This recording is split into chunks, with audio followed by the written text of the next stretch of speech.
Okay. Thank you everyone for joining us this morning. I'll just start by doing an acknowledgement of country. The University of Melbourne acknowledges the traditional owners of the unceded land on which we work, learn and live, the Wurundjeri, Woiwurrung and Bunurong peoples, the Yorta Yorta Nation and the Dja Dja Wurrung people. The university also acknowledges and is grateful to the traditional owners, elders and knowledge holders of all Indigenous nations and clans who have been instrumental in our reconciliation journey. We recognise the unique place held by Aboriginal and Torres Strait Islander people as the original owners and custodians of the lands and waterways across the Australian continent, with histories of continuous connection dating back more than 60,000 years. We also acknowledge their enduring cultural practices of caring for country. We pay respect to elders past, present and future and acknowledge the importance of Indigenous knowledge in the Academy. The community of researchers, teachers, professional staff and students, we are privileged to work and learn every day with Indigenous colleagues and partners. Today, I'd like to introduce our first speaker, Dr. Anne Quain. She's going to be talking about ethical challenges associated with antimicrobials. Anne Quain is a senior lecturer in the Sydney School of Veterinary Science and also works in private practice as a GP.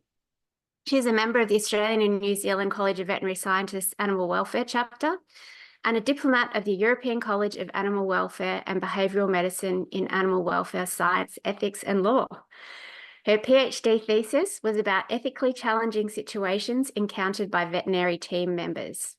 She is the co-author of Veterinary Ethics, Navigating Tough Cases with Dr. Siobhan Mullen, and co-editor of the Vet Cookbook, an initiative promoting wellbeing in the veterinary sector. She cohabits with a three-legged cat and an antimicrobial steward. In her spare time, she enjoys reading, theatre, and all the bright and shiny things. Thanks, Anne. Thank you.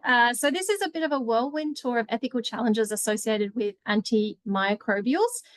So strap yourselves in. There's quite a lot of them, it turns out.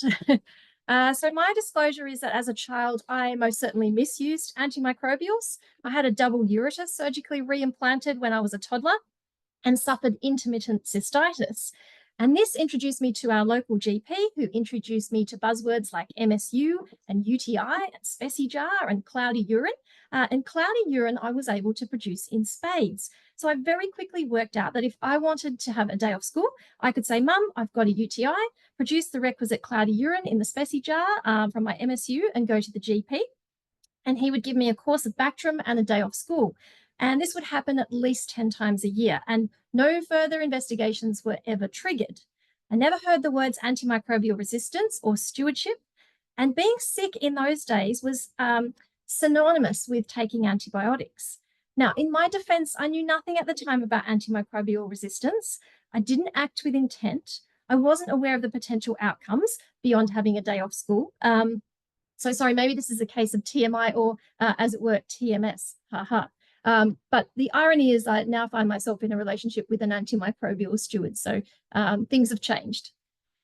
Now, when faced with an ethically challenging situation, one step I recommend is thinking about all of the stakeholders. That is anyone who's impacted by that decision.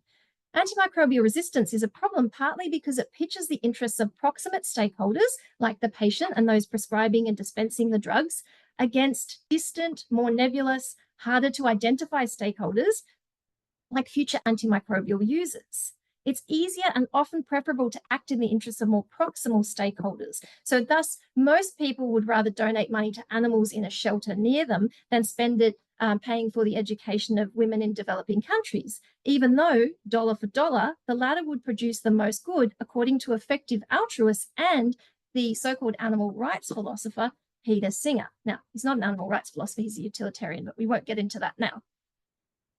According to William Shaw, there are three things that characterize an ethical decision. One, it's concerned with actions that can seriously impact the welfare of others. Two, it has priority over other decisions.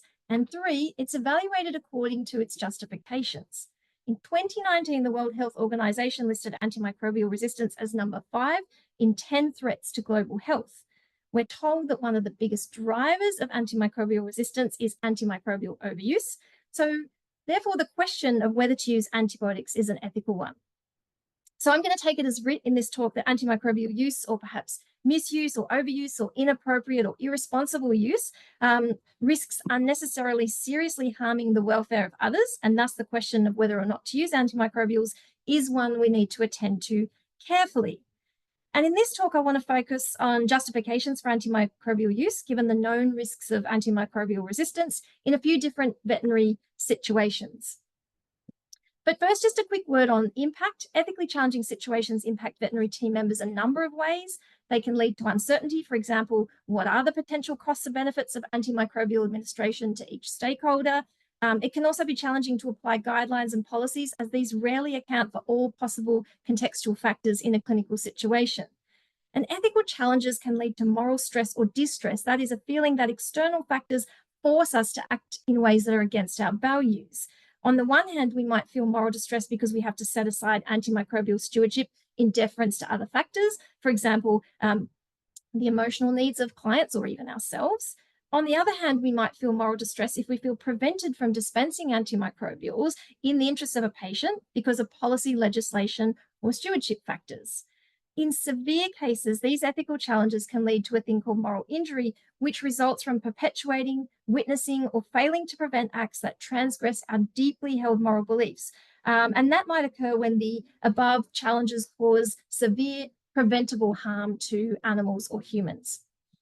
An example might be working in a role that requires you to sell high-importance human antimicrobials to feedlots in large volumes, where you know they're being misused.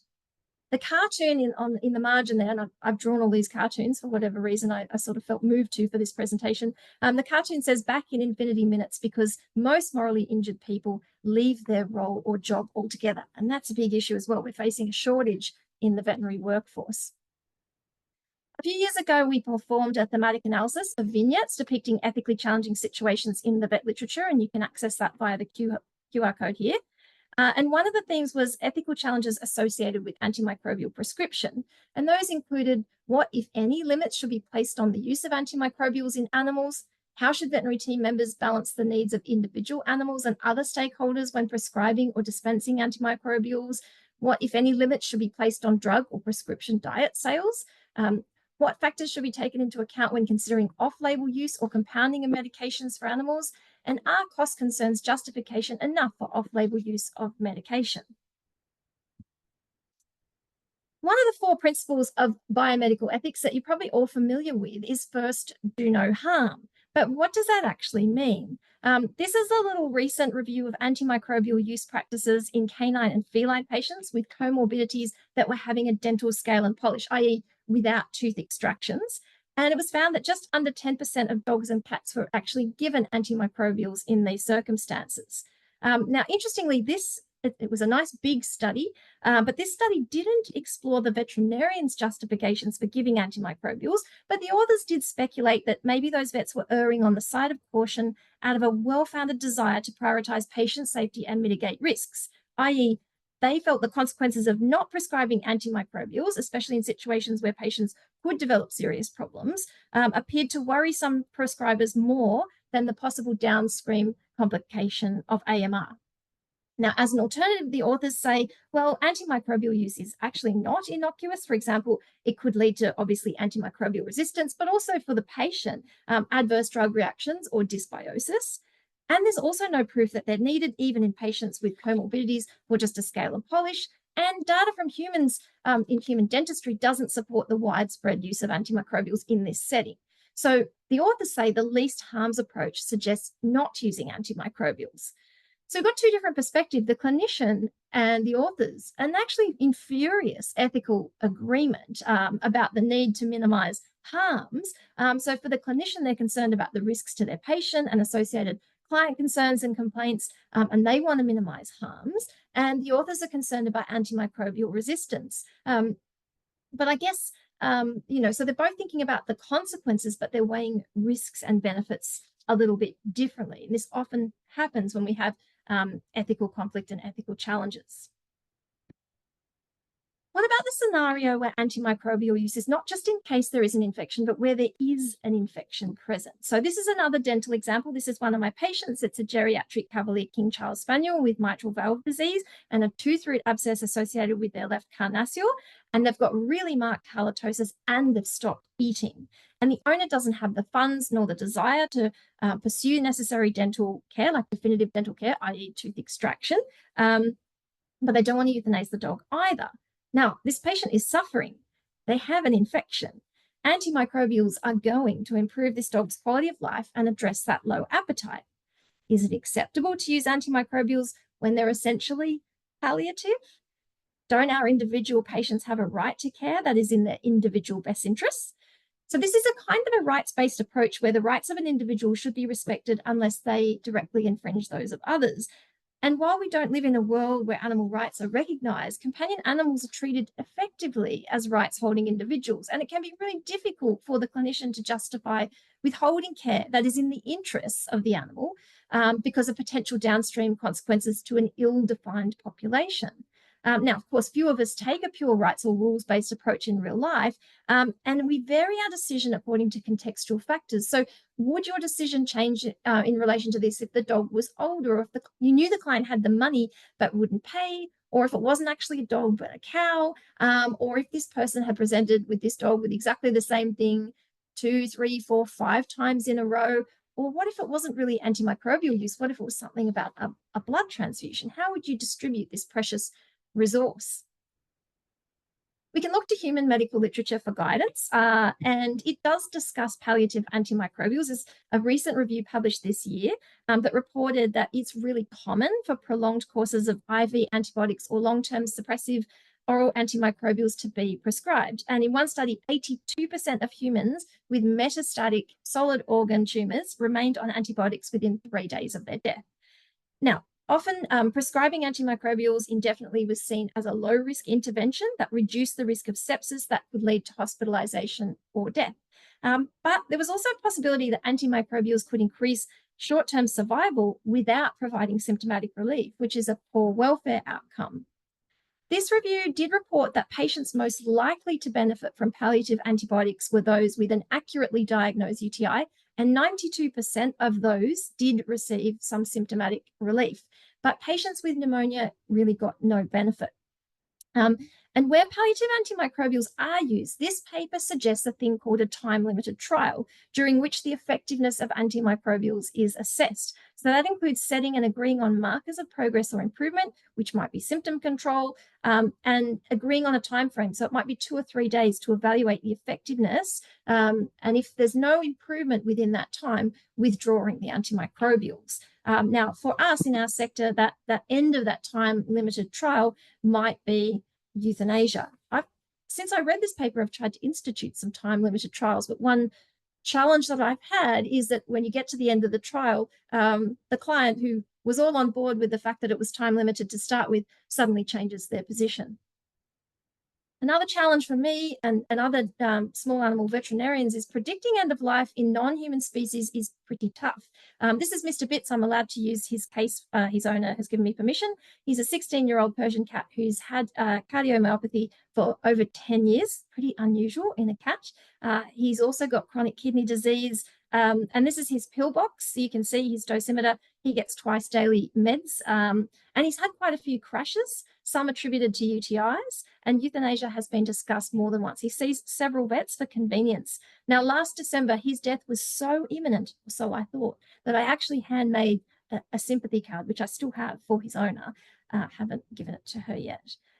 He appears to have been rescued from the jaws of death with an injection of sulfovicin on several occasions, much to the horror, I'm sure, of this audience. And Mr. Bits, as he does, bounces back, and I often get videos on my phone of him climbing trees and pushing himself through the cat door. And each time we prepare his owner, and each time he escapes death, it's then harder to withhold the drug the next time.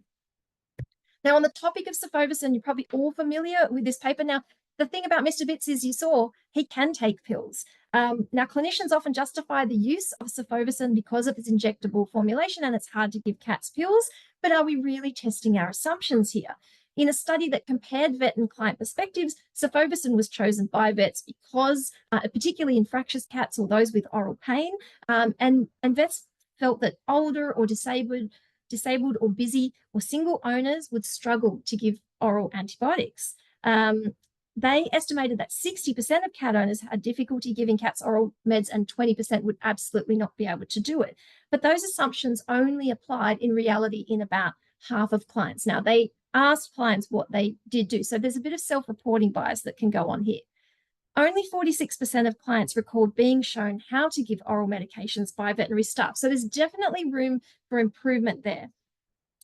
Now, the authors of this paper suggest that this antimicrobial should be used in clear cases where there's administration barriers. Now, those can be hard to judge, and owner self-reporting, as I mentioned, is prone to social desirability bias. A clinician might cling to this paper and use it to defend the use of the drug because their assumptions about client adherence were right in 50% of cases. Another challenge is whether we can always justify off-label use of antimicrobials, which is a really common practice in what we call non-traditional companion animal species and wildlife. We know really little regarding the impact of these, and there are few studies on pharmacokinetics and pharmacodynamics in these species. And information about dosing is often anecdotal.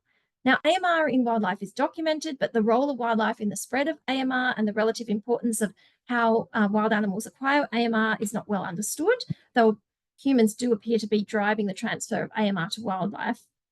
And AMR in wildlife is associated with proximity to humans and domestic animals. Wildlife Health Australia have released a fact sheet that is pictured on the screen here in front of that possum that might assist veterinarians in practicing antimicrobial stewardship when it comes to wildlife. Among other things, this fact sheet stresses the need for good husbandry, but as most wildlife done by vets is pro bono, most of our wildlife work, it can be difficult to provide adequate, let alone good husbandry in veterinary practices. I asked Michelle Campbell, a wildlife vet, about specific challenges, and she said some non-traditional companion animals and wild species are really prone to potentially fatal dysbiosis, which limits the safe antimicrobial choices and can necessitate use of higher importance antimicrobials in this species. Handling is stressful for non-domesticated animals, so people might choose a poorer choice antimicrobial from an AMR perspective, say for a reptile, to facilitate less frequent dosing and less frequent handling to minimize stress.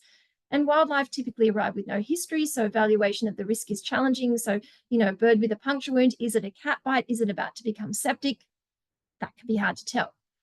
There's also documented evidence of AMR carriage developing in wildlife in veterinary hospitals, regardless of whether they themselves were dosed with antimicrobials. So is it as harmful as we think to give them antimicrobials? And some wildlife carers stockpile leftover antimicrobials and carers dose animals before or without even seeking veterinary assessment of a patient. So room for more education to improve awareness of risks. I told you it was a whirlwind. Conflicts of interest can be a source of ethical challenges when it comes to antimicrobials as well. I've tried to sort of paint this scenario as a picture. Dr. Tom Gottlieb, who's a human infectious disease doctor, and myself published this scenario, which is based on a real case. So the scenario goes a bit like this. You're working in a practice that monitors the performance of vets to increase profitability. And a recently introduced key performance indicator is the average amount invoiced per consultation. And since this indicator was introduced, you notice this colleague has been prescribing antimicrobials where you don't think they're needed or when their choice of antimicrobial is inappropriate. And he often prescribes multiple antibiotics for simple infections, which he wouldn't have done before. And in doing so, he increases his average amount invoiced per consult and gets a bonus. What should you do? Now, one step to avoid this conflict of interest might be to exclude antimicrobials from any calculations of production. Another step which has been taken in the medical world, and one which would really economically disrupt the veterinary sector, would be to avoid that possibility altogether by preventing veterinarians from dispensing the medications they prescribe. Although we'd still have to charge for the scripts, so you could have someone gaming the system by writing lots of scripts. Now, I've tried to recreate this scenario in the above cartoon where a vet is dispensing maximal amounts and types of antimicrobials for Misty, who's a cat with an abscess. But if you scale the scenario up, what if that veterinarian were a multinational company manufacturing antimicrobials? There's a huge potential for conflict of interest, and it's real. So when we think about ethical challenges and stakeholders, we also think about responsibility and justice. We can't, of course, take credit as humans for antimicrobial resistance because genomic analyses of DNA from 30,000-year-old permafrost sediment revealed genes encoding for resistances to beta-lactams, tetracycline, and glycopeptide antibiotics. But our widespread use of antimicrobials has exerted staggering selective pressure. And that raises some ethical issues like, should the main drivers of AMR be obligated to minimize it? Or should those with specific knowledge of AMR, i.e. those who know better, be obligated to act on that knowledge? And everyone's got a theory about who's more responsible for these things. So if antimicrobial efficacy is a common resource, we can each work to ensure their ongoing efficacy, the viability of that resource. The tragedy of the commons, according to Garrett Hardin, occurs when individuals pursue their rational self-interest and exploit a common resource maximally. Now, why is that rational? Because the benefits are gained by the individual and the costs are distributed among everyone. But the more individuals that do this, the more the common resource becomes degraded. Now, unlike common land, we can't fly up a drone and take a photo of antimicrobial efficacy that provides an accurate overview and shows the extent to which it's degraded. So our knowledge is a bit piecemeal. So regulation is frequently invoked to constrain this use of the common resource. In 2022, the EU introduced legislation to ban the routine use of antimicrobials in farm animals and protect the efficacy of critically important drugs by creating a reserve list of antibiotics for human use only. And it was resisted fiercely in many cases by those in the veterinary sector.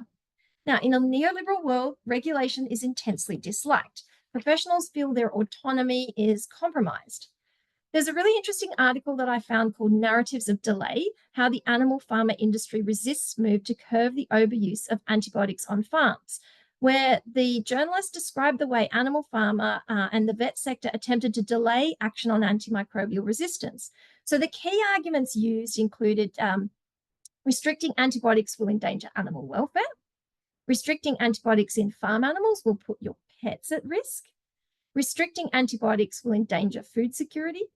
There is insufficient evidence that antibiotic use in animals risks causing AMR in people. The real issue is human use of antibiotics. Restricting antibiotics would increase the risk of spreading zoonotic diseases or AMR. The EU and animal pharma industry have taken sufficient voluntary action to deal with the issue. And finally, we should trust vets. Now, interestingly, the last one, we should trust vets, wasn't used by veterinary professional organizations, but industry bodies and manufacturers who rely on vets, at least for now, to sell their products. Now, you might agree with some of these statements, but you might also feel like they're being misused or they're being used for ends that you don't agree with.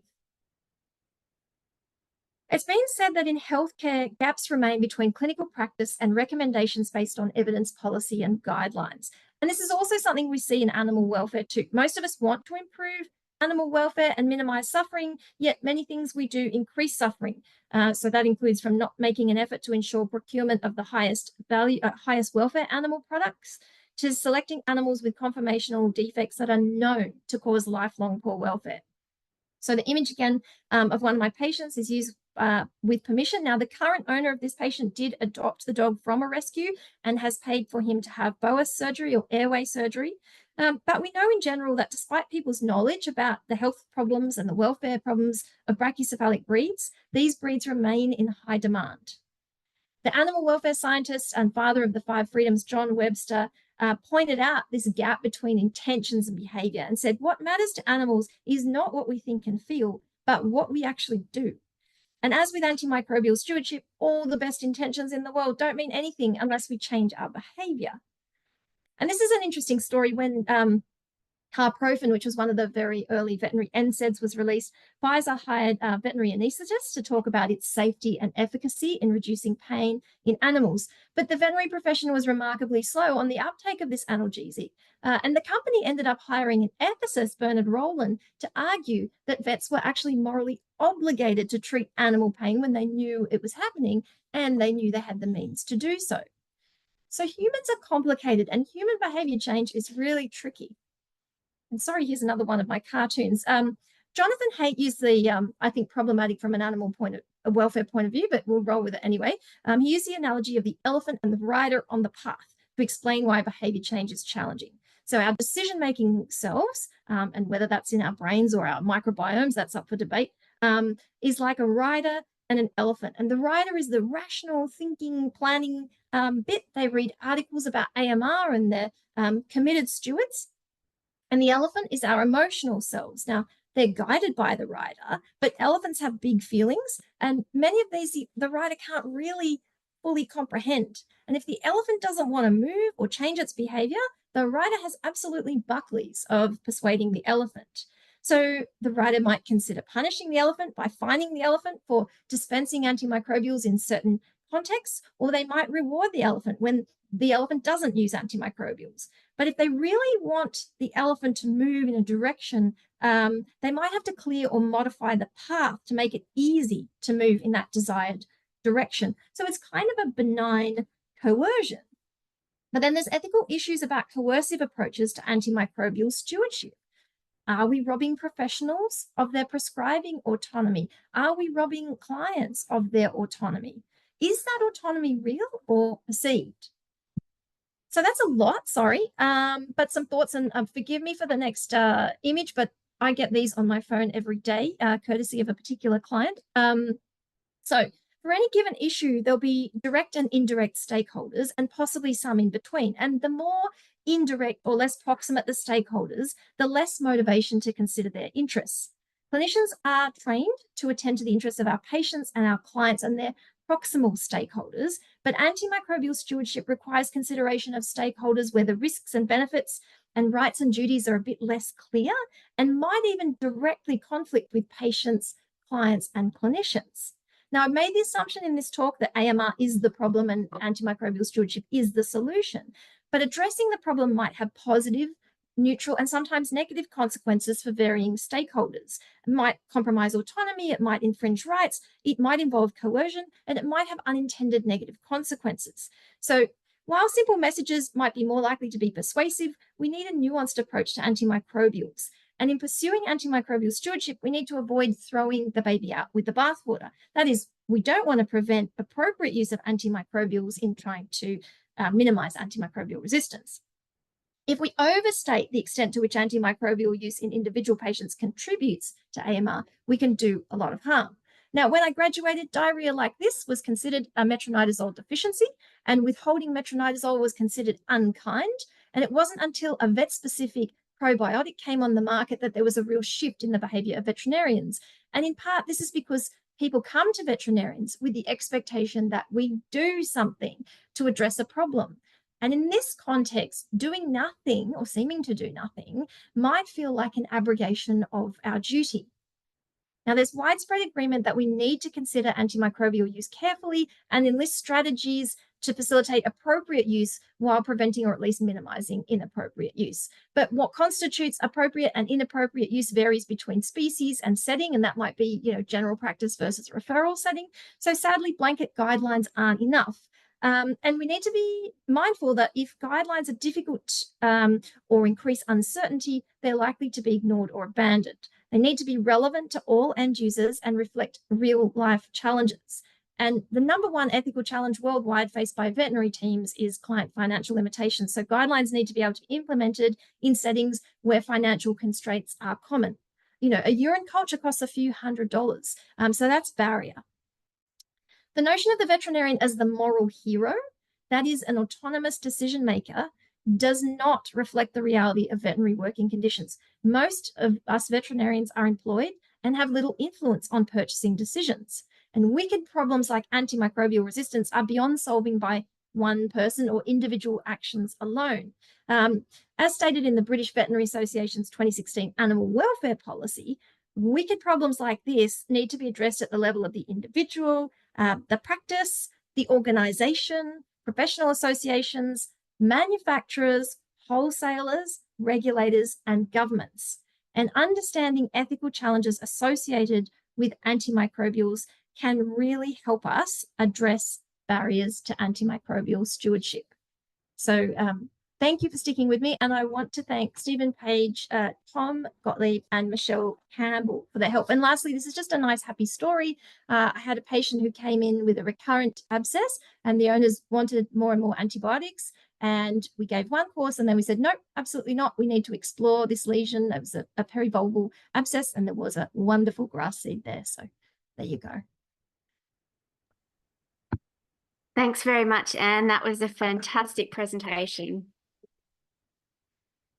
Summarised so many of the, I think some of the things that we, as in our research, are aware of, but just really clarifying those contrasts. And I think antimicrobials seem to be one of the few medicines that vets have that moral or ethical dilemma over using. And so when we're teaching our students about communication, they're talking about difficult situations like euthanasia. And I think this is a difficult situation because it's the animal in front of you versus the greater good. And I guess, do you have what strategies would you use in that situation to get through that challenge? Well, as you say, actually, it is a difficult situation. And part of the issue is just recognizing that it is a difficult situation. So I go back to basics and talk to students about identifying stakeholders. And we also talk about different ethical frameworks that can help them with decision making, which I haven't had time to really talk about here, but certainly it's something that we do. We have, I facilitate ethics discussions. And Rhys Scarborough, who is involved with your group, has also done some training in that, so might be able to assist in that regard. But so much is about recognizing the ethical challenge and communicating about it. Yeah, definitely. Kaz, you've got a question? No, just a question, a comment and a question. That was wonderful, Anne, and really in human health, everything that you talked about, resonated very strongly with me, and I'm sure many people online. And as you say, I love that cartoon with the elephant and the rider and the path. And many of us in stewardship are working on creating that path so that it can assist in that decision making. But there is a large part, that below the surface iceberg analogy. And that's where I think most of us, that then comes down to human factors and all sorts of things that we are only learning about. We are not trained in organisational psychology and other things that probably we need to be bringing in now, social science and behaviour change. And it's great to hear around this concept around ethics discussions, because you don't hear that in human health much.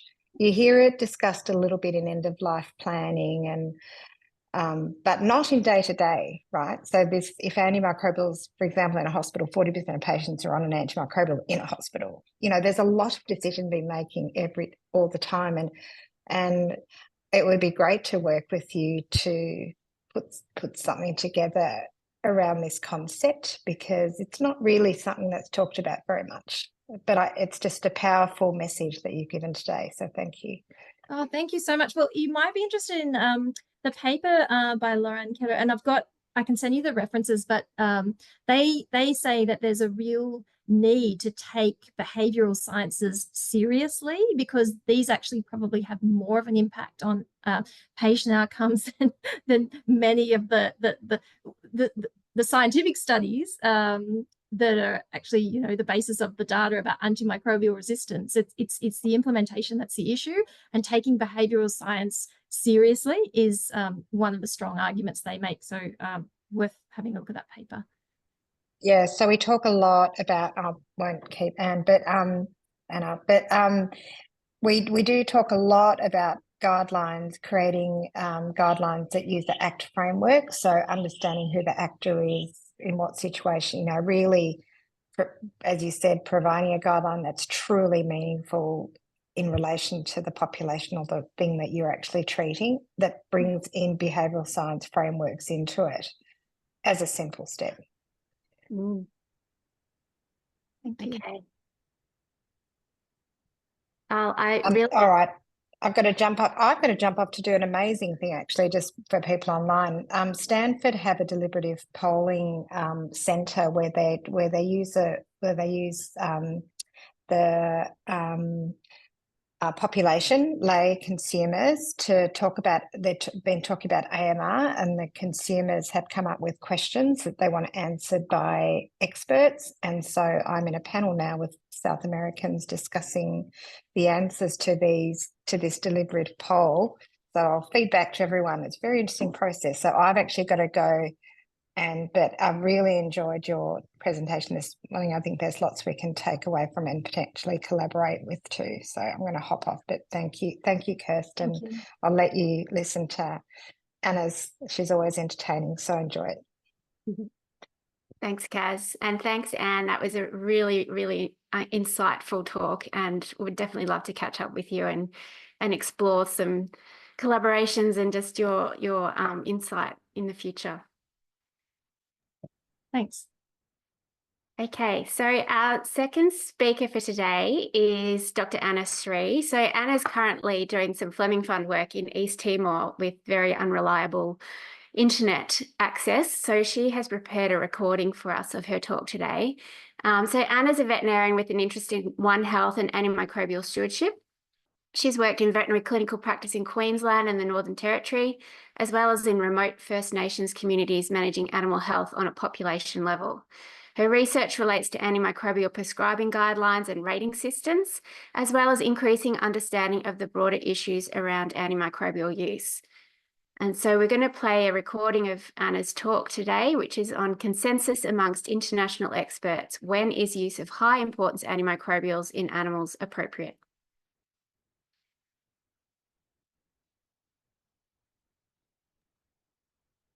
Thanks, Kirsten. Just bear with me, because the way to share the sound, the button that I previously know how to click, is not letting me click on it. So I just want to make sure that share it, you'll be able to hear it. That might be important.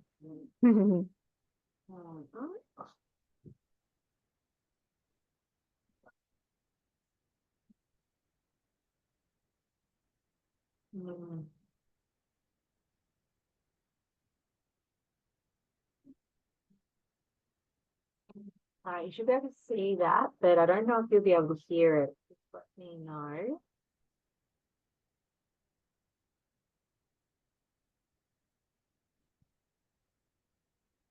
Okay, so a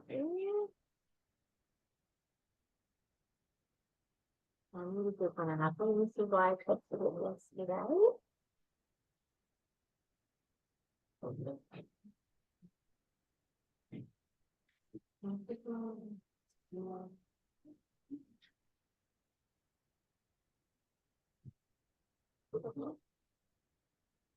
that's actually the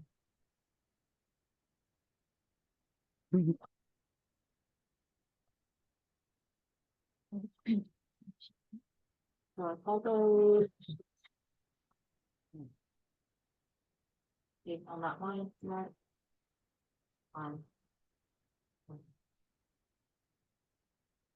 maybe on the host,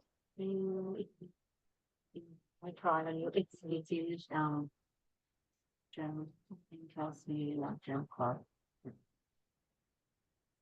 We're just going to try from another computer. I'm not sure if it's maybe time the host.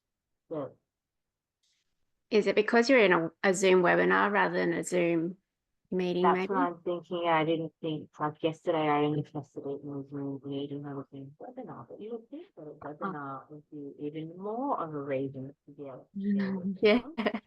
Let's not make this easy. No.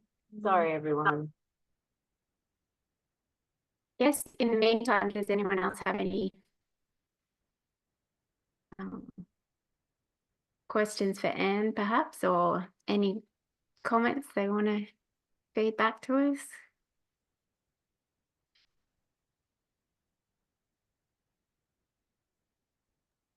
Oh, that works.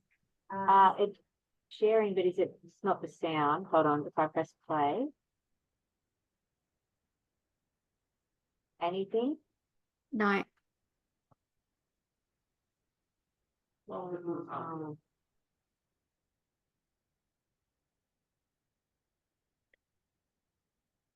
So when you share the screen, does it give you a... Yeah, cool. I can't from my end either. Must be a Zoom. Is there an option when you share the screen, Court, to select the share sound? Oh, Share screen. Yeah, when you share the screen, is there a in the share selection window, is there share? there's a button for share sound. It's just not letting you click on it, like it's grey now. Which is it?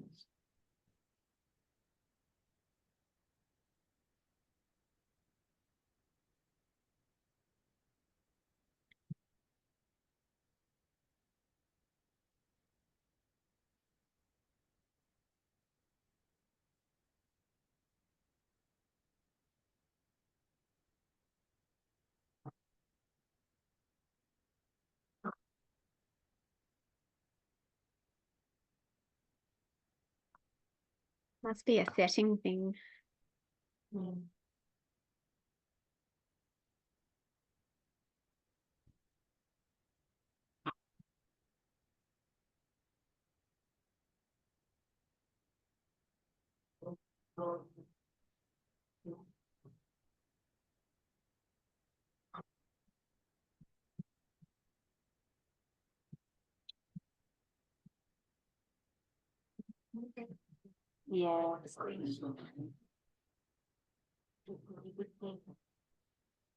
I'm going to put the shares. Yeah, I think we're looking at the same troubleshooting thing. Is it?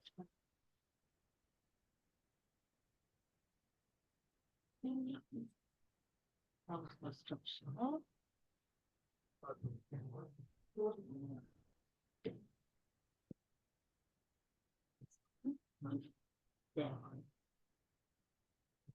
All right, let me try this one. Sorry, everyone.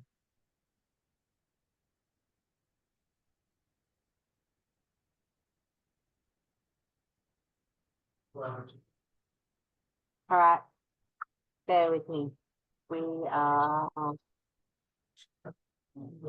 okay. Moment of truth. Good morning, everybody. I'd just like to start by acknowledging the traditional owners of the unceded land where I work, which is the Gubbi Gubbi people, and also the traditional owners of the area where the University of Melbourne is located, the Wurundjeri, Woiwurrung and Bunurong peoples. Today I will be speaking about my research, which was answering the question, when is use of high importance antimicrobials in animals appropriate? So we know that sick animals often require antimicrobials just in the same way that humans might require antimicrobials, but all antimicrobial use does drive resistance at some level, and that AMR can then affect the health of people, animals, food crops, and also even change the prevalence in the natural environment of the resistance genes or bacteria that carry resistance genes.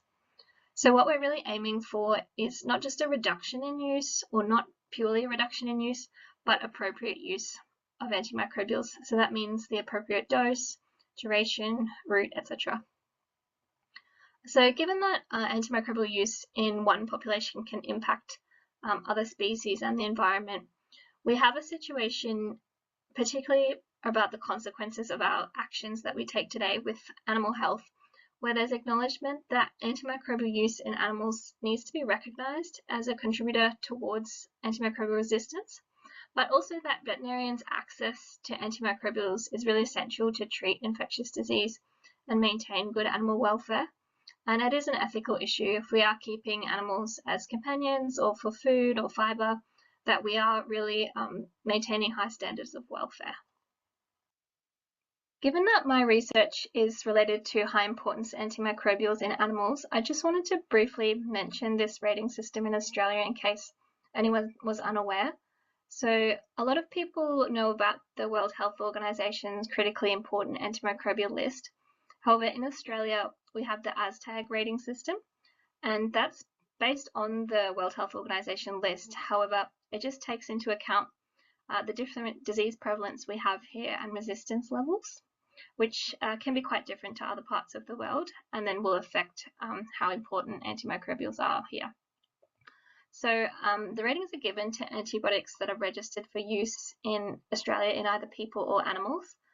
They also do include some antibiotics that are not registered in Australia but may be in current use internationally or are otherwise relevant.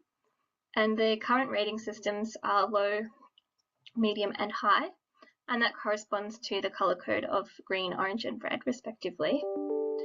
So the high importance antimicrobials are those that are essential for the treatment or prevention of infection in humans, where there are few or no treatment alternatives for infections.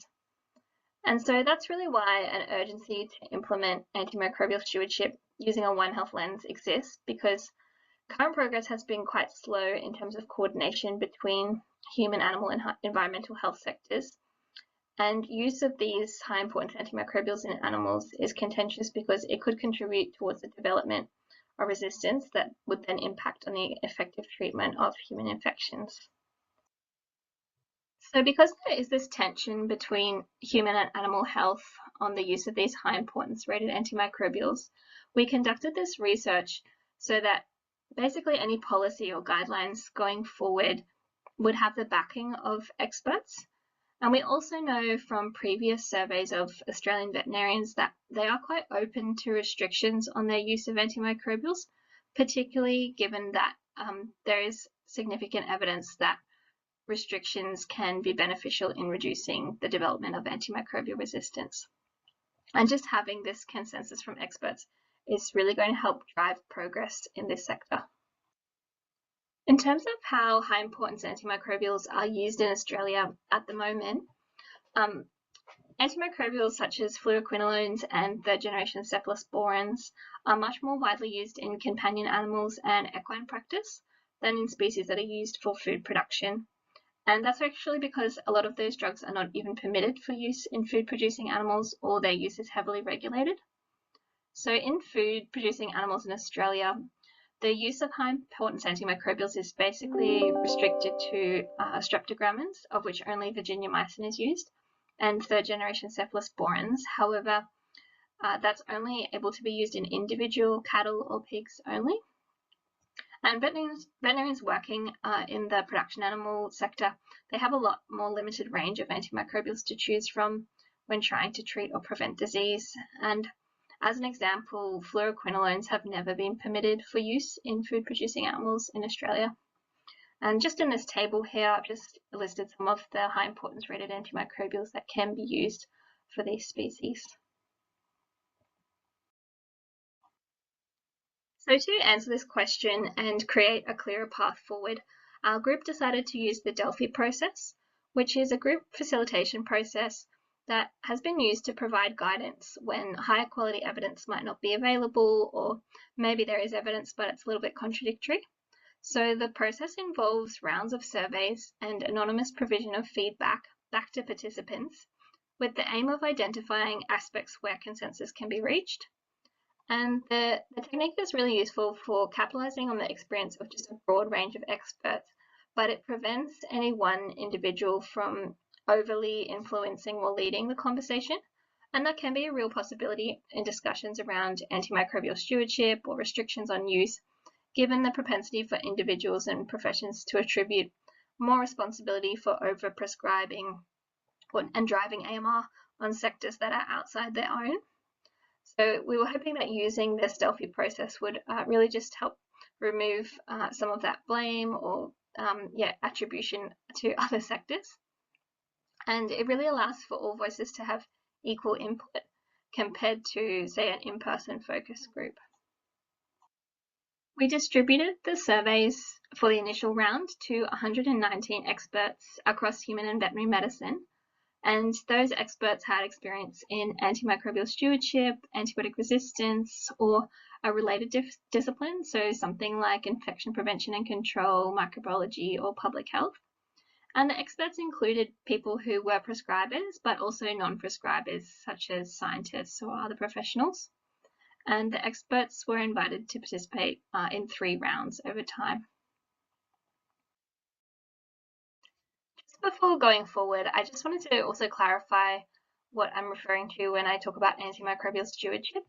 So it is specifically those activities that reduce the development of AMR in a clinical setting, which might be some restrictions or auditing or something like that, posters, that kind of thing.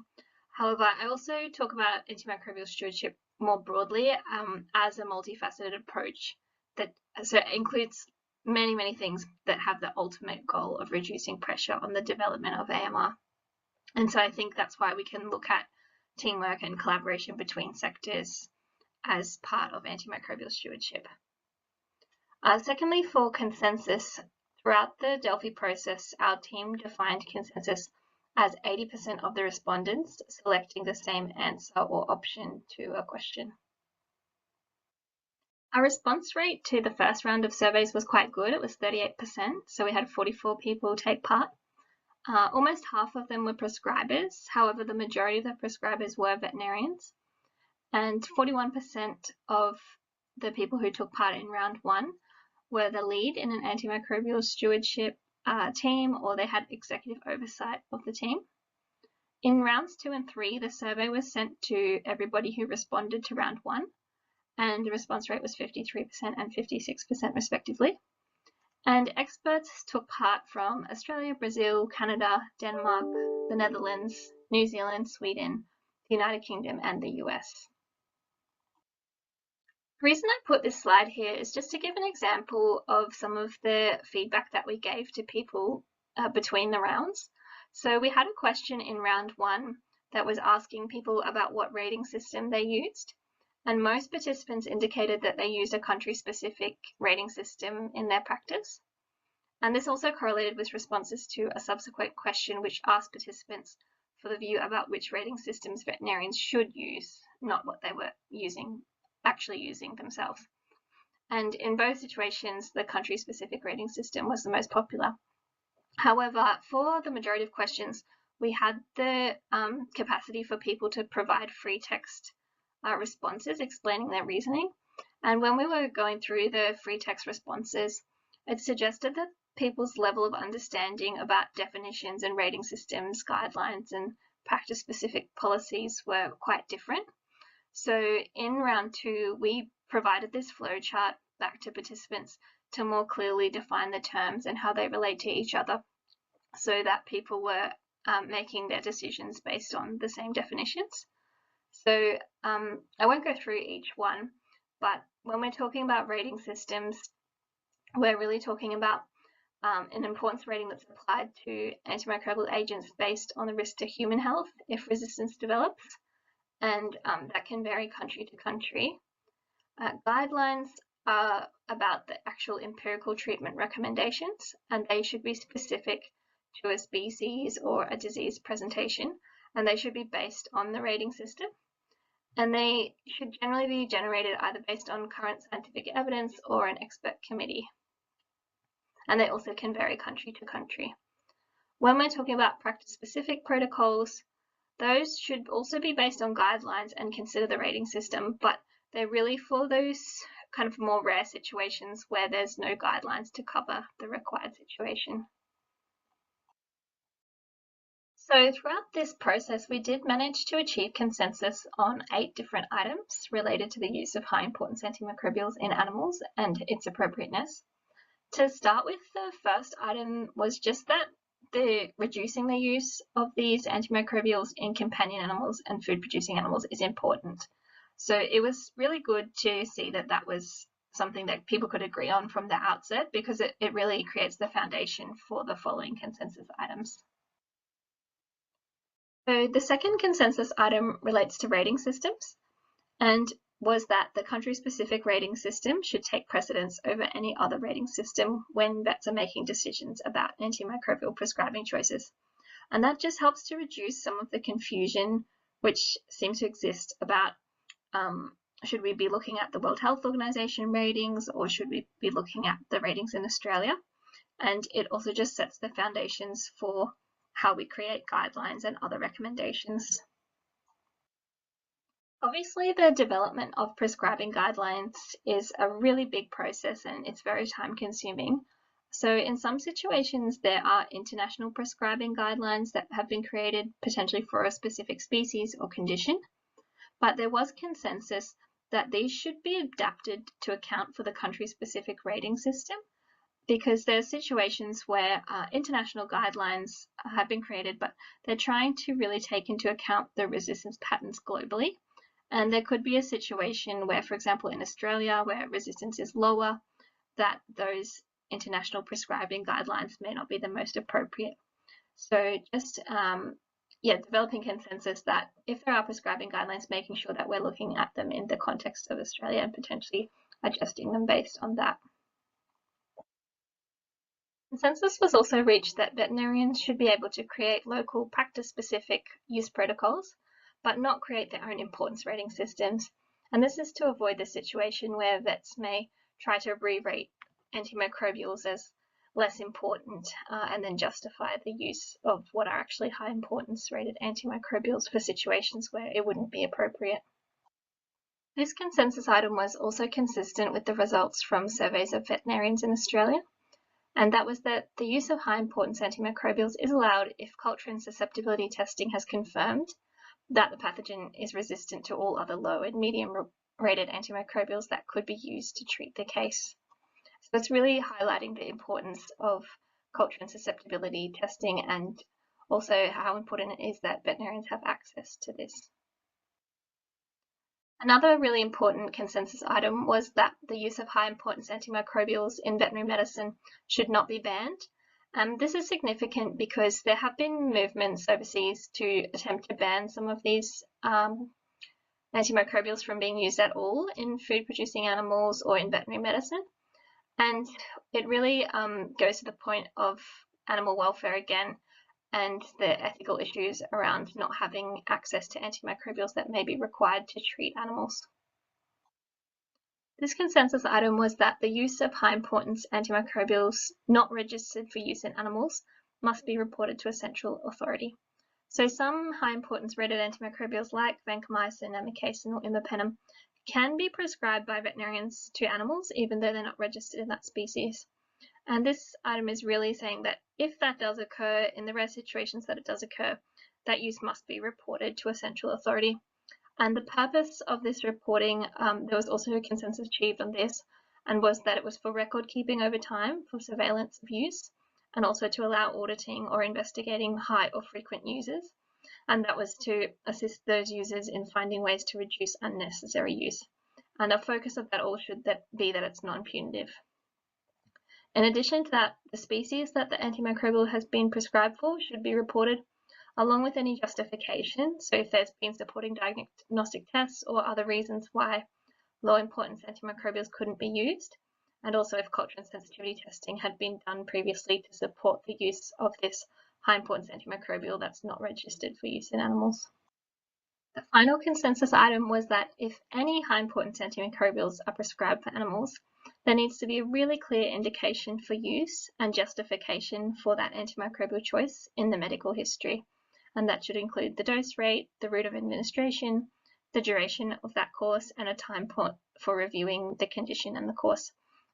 So that really comes out because in a lot of the research our groups have been doing, it's actually quite difficult to find out why the veterinarian prescribed antimicrobials, and also to even assess if the dose and the duration was appropriate. So in conclusion, the Delphi process proved really effective in reaching consensus on a number of items, and it was great that we had inclusion of such a large number of experts across all different skills and expertise. There were additional challenges because this process was taking part during the COVID-19 pandemic, and a lot of the experts, particularly in human health, may have been involved with the response to COVID-19. But being able to do it online and distributing the surveys by email did ensure that we could have experts from overseas and geographically diverse areas taking part. We did identify, as I mentioned, that there was a bit of a lack of knowledge of the current rating systems, and that was even among experts in the field. We didn't have as much interest from human health professionals as we did from animal health experts. Potentially that was because it was about the appropriateness of use in animals, or as I mentioned, maybe because it was occurring during the COVID-19 pandemic. Overall, the response rate was high, And the fact that we allowed free text responses to provide information about how participants made their decisions, I think really helped increase the validity of the results and allowed us to understand their reasoning when they made decisions. I'd like to thank all of the Delphi process participants, and particularly those participants listed here who consented to being acknowledged publicly when these results are being reported. We really appreciate the time that everyone took to really carefully consider all the questions and make their decisions and achieve consensus as a group. I'd like to thank my supervisors, Laura Hardefelt, Kirsten Bailey, and James Gilkerson, and also my colleagues at NCAS and the Asia Pacific Centre for Animal Health. If you'd like any more information about this process, please feel free to email me, and you can also have a look at the resources developed by our group on the website listed here. Thanks so much. Great. Sorry. Thank you to our two wonderful. Oh, it's echoing. Thank you to our two wonderful speakers today, Anne and Anna. I'm conscious that we've gone a couple of minutes over, so thanks for your presentations. And Court's just going to give us a brief update on the next Journal Club speakers. Thanks, Cass. Yeah, thank you for hosting. We're at the NCAS, we are a One Health Collaborative for Stewardship, and it's always wonderful to have our vet colleagues come along, attending our sessions, doing research with us, and hosting our seminar series. So thank you to you, to Anne and Anna today. Next month is Sepsis Awareness Month. So for September's seminar series, it'll be a focus on sepsis. So we look forward to seeing you all then. And I've also just put the link, the chat for November. We are hosting a World Antimicrobial Resistance Awareness Week Forum here at the Doherty. It's pitched at all sectors. It's about building workforce capacity for research in stewardship for people on the ground, in the clinics, in the hospitals, in wherever you are. You don't need to be doing a PhD, you should be doing research in stewardship. So we just want to highlight the work that's being done in that space, but also educate and do a bit of training on those skills that you might like to have or work towards to help do research in your workplace. So have a look. If you have any questions, reach out to us via the NCAS inquiries website. And yeah, we'll see you all next month. Thank you, everyone.